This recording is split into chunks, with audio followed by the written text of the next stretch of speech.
हरि ओम. एकादशीचा संकल्प या अंतर्गत आज आपण जाणून घेणार आहोत एका मंदिराविषयीची माहिती. आजची एकादशी आहे अर्थातच पौष शुद्ध एकादशी म्हणजेच पुत्रदा एकादशी. आणि या एकादशीचं नाव हे जे पुत्रदा एकादशी आहे या नावातच या एकादशीचं महात्म्य दडलेलं आहे. वर्षातून 2 वेळेला ही पुत्रदा एकादशी येत असते आणि पुत्रदा म्हणजेच पुत्र देणारी. पुत्र इथे अपत्य या अर्थी घ्यावा, कारण पुत्र म्हणजे मुलगा किंवा मुलगी असा भेद नाही. कारण माता पित्याला कुठलंही त्यांचं अपत्य असेल तरी ते आनंददायीच असतं, हवंसच असतं. मुलगा असेल अथवा मुलगी, माता पित्यांचं आपल्या अपत्यावर मनापासून प्रेम असतंच असतं. म्हणून ही पुत्रदा एकादशी. आणि दुसऱ्याही अर्थी आपण घेऊ शकतो की ज्याला पुत्र नाही त्यांनी पुत्रप्राप्तीसाठी म्हणजे अर्थात अपत्यप्राप्तीसाठी या एकादशीचं व्रत करावं, त्यांना अपत्यप्राप्ती होते. किंवा दुसऱ्या अर्थी घेतलं तर जे काही आपलं अपत्य असेल त्या अपत्याच्या यशासाठी, आयुष्यासाठी, आरोग्यासाठी, कल्याण चिंतण्यासाठी म्हणून या एकादशीच्या व्रताचा महिमा सांगितला जातो. एकादशीच्या कुठलीही असली तरी महिमाच थोर आहे. संत एकनाथ महाराजांच्या शब्दात आपण हा महिमा जाणून घेऊयात. महाराज म्हणतात, जो एकादशीचा व्रतधारी मी नित्य नांदे त्याच्या घरी. सर्व पर्व काळांच्या शिरी एकादशी खरी पै माझी. जो एकादशीचा व्रती माझा तो व्रत तप तीर्थांचा राजा. मज आवडे तो गरुडध्वजा परिग्रहो माझा तो ऐकू. तेवी सांडोनी माझी भक्ती नाना साधनी व्यर्थ शिणती. त्यासी माझ्या निज सुखाची सुखप्राप्ती नव्हे निश्चिती उद्धवा. अशा वेगवेगळ्या ओव्यांच्या माध्यमातून अनेक संतांनी एकादशीचं महात्म्य आपल्याला कथन केलेलं आहे. आजच्या या एकादशीच्या निमित्ताने आपण आज जाणून घेणार आहोत एका नरसिंह मंदिराविषयी. आता या एकादशीला नरसिंह मंदिराची माहिती घेण्यामागचा उद्देशच असा आहे की नरसिंहाचा अवतार आपल्याला ठाऊकच आहे. हा प्रल्हाद बाळाच्या रक्षणासाठी भगवान विष्णूंनी धारण केलेला अवतार आहे. हा प्रल्हाद म्हणजेच ज्याला आपण भक्त प्रल्हाद म्हणून ओळखतो याचा जन्म हिरण्यकश्यपू राक्षसाच्या पोटी झालेला आहे. ह्या राक्षसाने संपूर्ण पृथ्वीवर राज्य करण्याचा निश्चयच मुळी केला होता आणि त्याप्रमाणे त्याच्या हालचालींना वेग होता.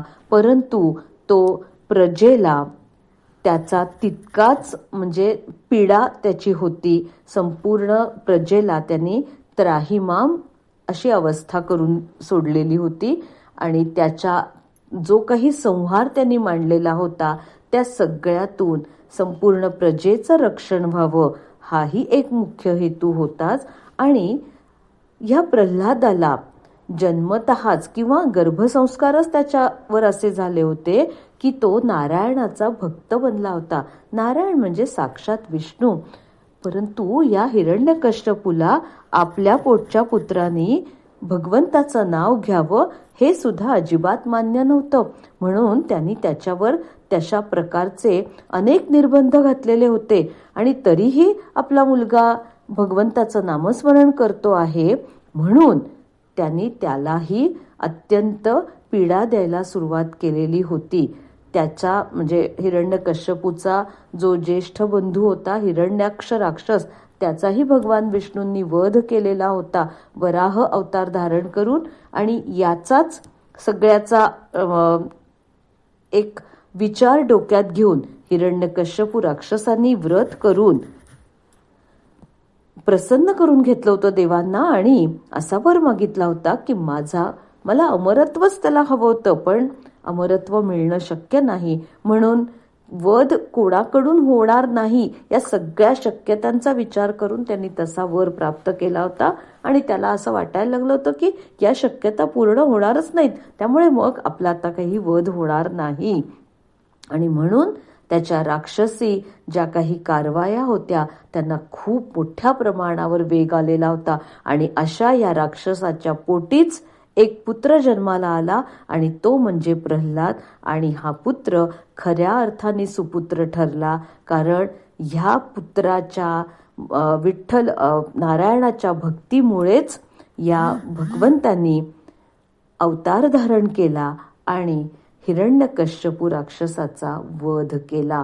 म्हणूनच पुत्रदा एकादशीच्या निमित्ताने आज मला असं वाटलं की आज आपण नरसिंह मंदिराविषयी आपल्याला सांगावं. हे मंदिर आहे लक्ष्मी नृसिंह मंदिर, कर्नाटकातलं मंदिर आहे. गावाचं नाव आहे शूरपाली आणि तालुका आहे जमखंडी, जिल्हा बागलकोट, कर्नाटकातलं हे मंदिर आहे. कर्नाटकामध्ये अलमट्टी धरणाच्या उंची वाढवण्यासंदर्भात दरवर्षी आपल्याला चर्चा ठाऊक आहे. पावसाळ्यात काय काय परिस्थिती घडते, महाराष्ट्रामधल्या सांगली परिसरात किती अतोनात नुकसान होतं, कृष्णा नदी, अलमट्टी धरण, हे सगळं आपल्याला पेपरमध्ये वाचून ठाऊक आहे. आणि ह्याच अलमट्टी धरणाच्या सगळ्या त्याच म्हणजे धरण क्षेत्रात म्हणूयात शूरपाली इथं हे लक्ष्मी नृसिंहाचं मंदिर आहे. आणि ह्या म्हणजे पुरामध्ये हे मंदिराला धोका आहे हे लक्षात घेऊन 2016 मध्ये कर्नाटक सरकारने बराच पैसा खर्च करून या मंदिराच्या सभोवती उंच आणि जाड अशी भिंत बांधून ह्या मंदिराला एक संपूर्ण तटबंदी प्राप्त करून दिलेली आहे. आणि उंच स्कायवॉक किंवा आत उतरण्यासाठी पायऱ्यांची व्यवस्था करून ह्या मंदिराला संरक्षण दिलेलं आहे. आता मंदिराच्या पौराणिक कथेविषयी सुद्धा आपण जाणून घेणार आहोत. शूरपाली हे गाव बागलकोट जिल्ह्यामध्ये जमखिंडी तालुक्याच्या उत्तरेला 10 किलोमीटर अंतरावर कृष्णा नदीच्या डाव्या तीरावर आहे. इथं लक्ष्मी नृसिंह हे मंदिर आहे आणि हे अनेक घराण्यांचं कुलदैवत आहे. अशाच काही घराण्यांमधले काही विद्वान ब्राह्मण इथे राहत होते आणि त्यांच्या विद्येचं, वेदांचं अध्ययन, अध्यापन हे सगळं ह्या परिसरात पूर्वीच्या काळी चालू होतं. आता आपल्याला ठाऊकच आहे की अनेक युगांपासून आपल्याकडे गंगेची महती आपल्याला सगळ्यांना परिचित आहे. तशीच कृष्णा नदीची सुद्धा महती आहे.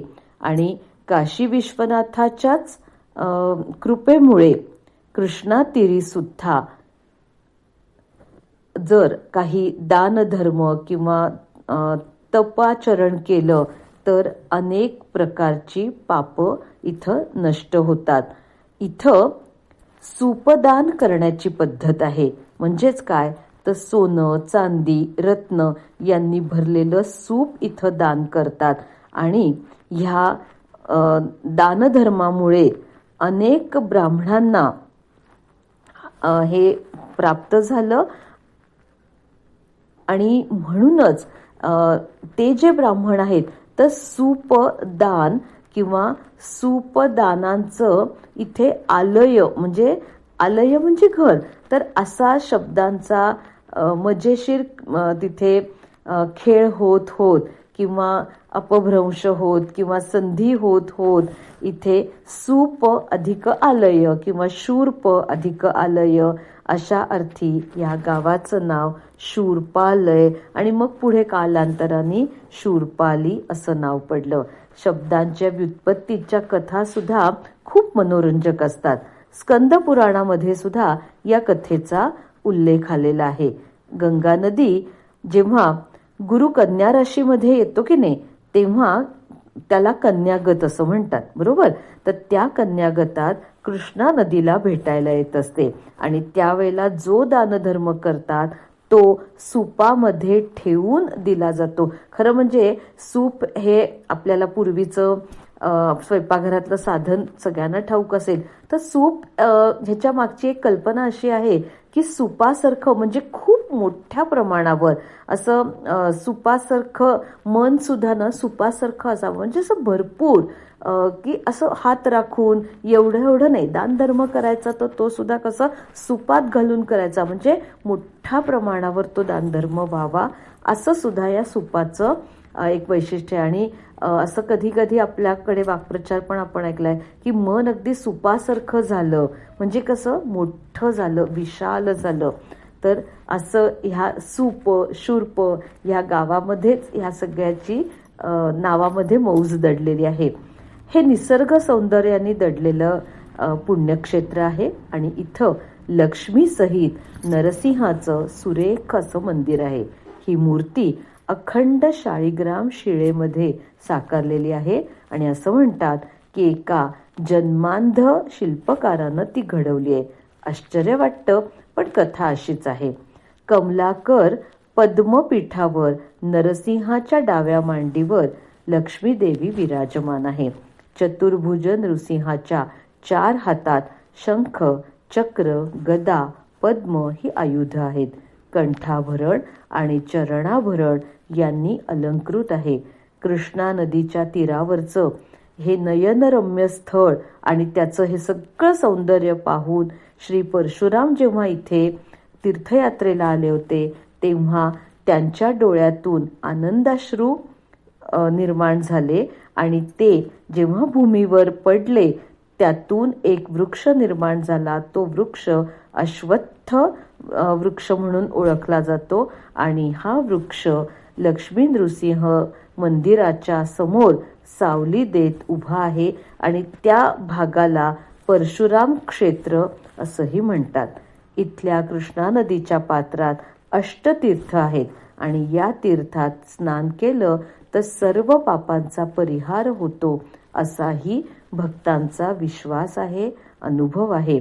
इथं अनेक शिवमंदिरं सुद्धा आहेत, त्यामुळे या क्षेत्राला दक्षिण काशी असंही म्हणतात. या ठिकाणी कृष्णेच्या पात्रात विसर्जित केलेल्या अस्थी 6 महिन्यात शंखाप्रमाणे आकार घेतात असा लोकांचा विश्वास आहे. इथं वैशाख शुद्ध पौर्णिमेला रथोत्सव साजरा होतो. सांगली पासून जमखिंडी हे अंतर साधारण 101 किलोमीटरचं आहे आणि जमखंडी पासून अलमट्टी धरण हे साधारण 103 किलोमीटर अंतरावर आहे आणि तेवढ्या तिथूनच पुन्हा शुरपाली पर्यंतचं अंतर 95 किलोमीटर पर्यंत आहे. थोडंसं महाराष्ट्रातल्या आपल्या गावांपासून हे स्थान नक्कीच दूर आहे, परंतु आवर्जून जावं असं मात्र हे स्थान नक्कीच आहे. ह्या पुत्रदा एकादशीच्या निमित्ताने या मंदिराविषयी आज आपण जाणून घेतलं. थोडंसं आजच्या एकादशीच्या महात्म्याविषयी सुद्धा सांगण्याचा मी प्रयत्न करणार आहे. महात्म्य असं सांगतं की या एकादशीला वैकुंठ एकादशी असं सुद्धा म्हणतात. असं म्हणतात की आपल्या भक्तांसाठी वैकुंठाचा दरवाजा या एकादशीला उघडला जातो आणि स्वतः श्री विष्णू भक्तांचं स्वागत करतात. ह्या एकादशीला बालस्वरूप विष्णू म्हणजे बाळकृष्णाची षोडशोपचारे पूजा करावी, पंचामृताचा केळ्याचा नैवेद्य दाखवावा आणि श्री विष्णू सहस्रनाम स्तोत्राचं पठण करावं. श्री विष्णूंचा ओम नमो भगवते वासुदेवाय किंवा ओम नमो नारायणाय असा जप अवश्य करावा आणि या दिवशी भगवान विष्णूंना पिवळी फुलं आणि तुळस अर्पण करावी. अशी ही एकादशी आहे, पुत्रदा एकादशी. आणि ह्या पुत्रदा एकादशीच्या निमित्तानं लक्ष्मी नृसिंह मंदिर शूरपाली या मंदिराविषयी आज आपण जाणून घेतलेलं आहे. हरिओम.